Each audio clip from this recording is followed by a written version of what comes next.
Hi everyone. I am so excited to be back with Tuesday Talks on Facebook Live. So give me a shout out or a comment if you're watching this and you see me, and we'll get started in just a moment. Awesome.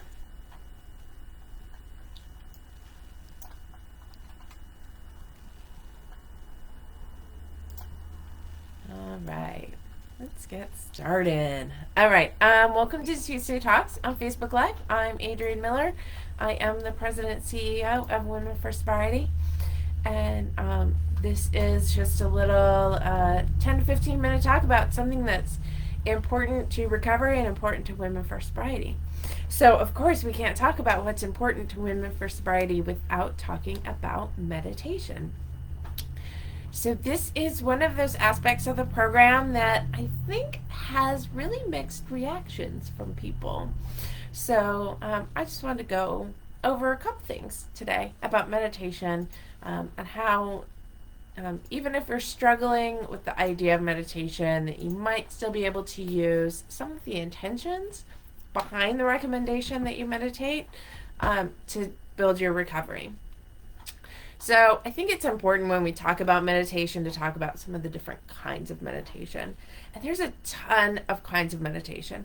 And anyone that tells you that's not meditation, well, that's not how they define meditation. That doesn't mean that that is how you have to define meditation. So there's many techniques and traditions throughout the world for meditating. And really, when I talk about meditation, I'm really talking about anything that helps someone kind of tune in to themselves and maybe a calmer side of themselves, right? And so there's a lot of different ways to do this.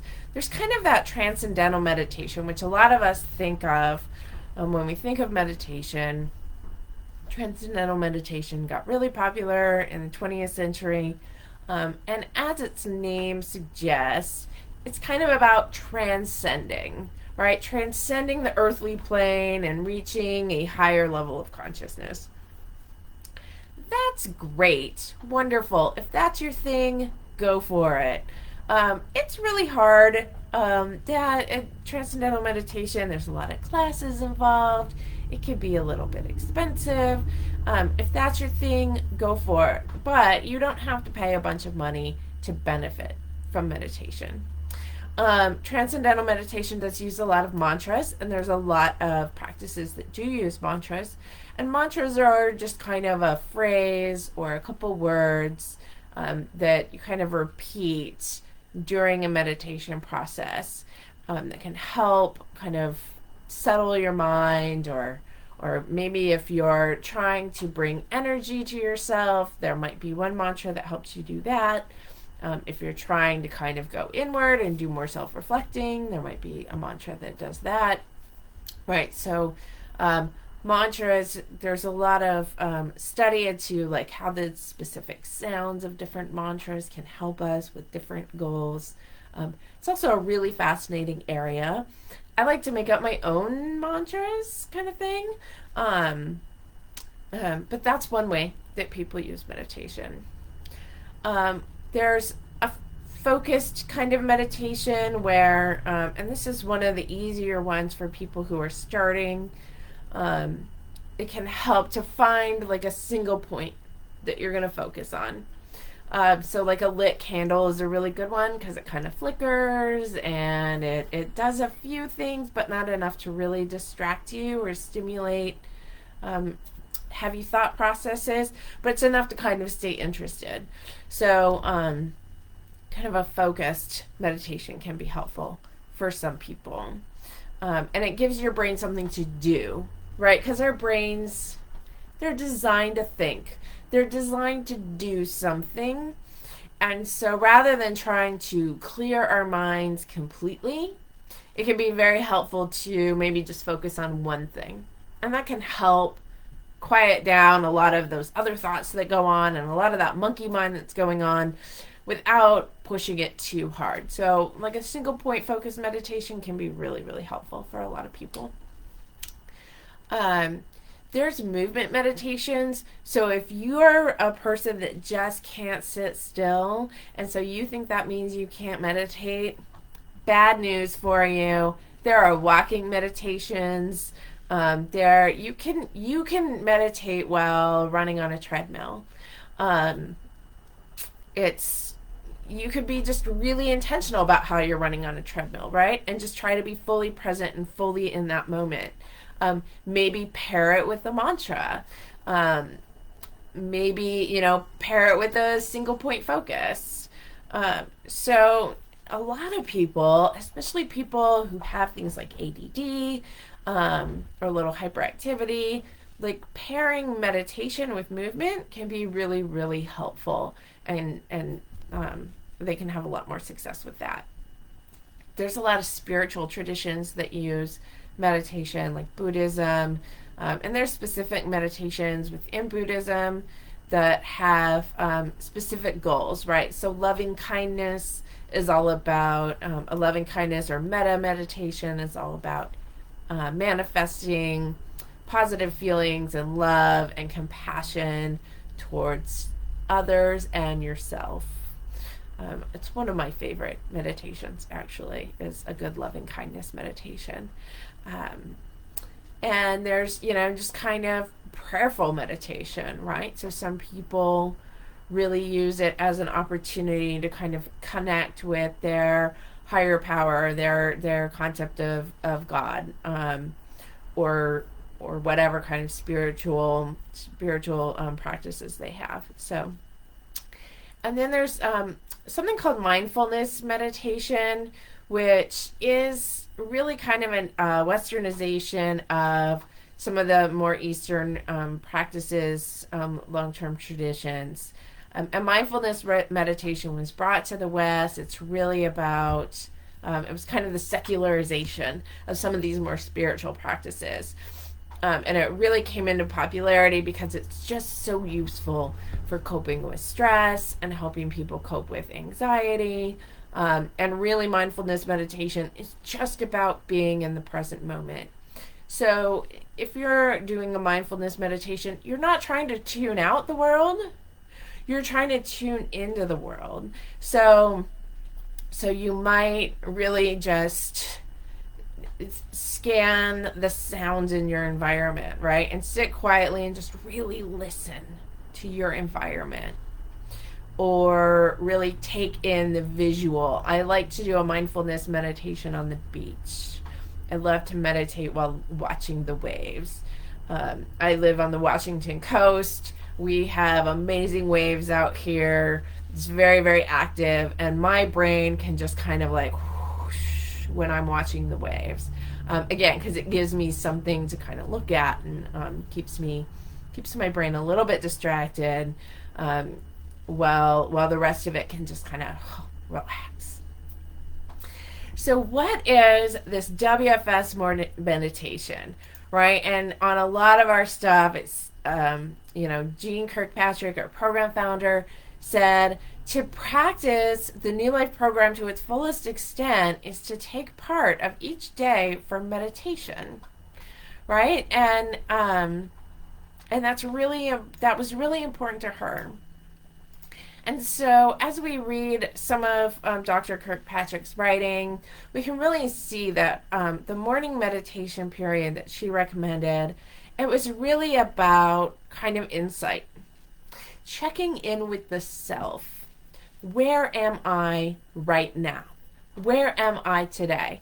It was really very, very kind of mindfulness oriented, but this was before the mindfulness movement really came to America.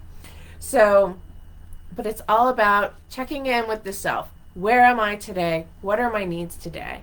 Setting priorities, right? What are my needs for emotional and spiritual growth today? Part of the morning meditation that she recommends is to review the statements, right? And so why would we review the statements except to bring them into our mind, into our consciousness, so we can apply them throughout the day. So it's really her meditation. It's really about just centering, self-reflection, and setting priorities.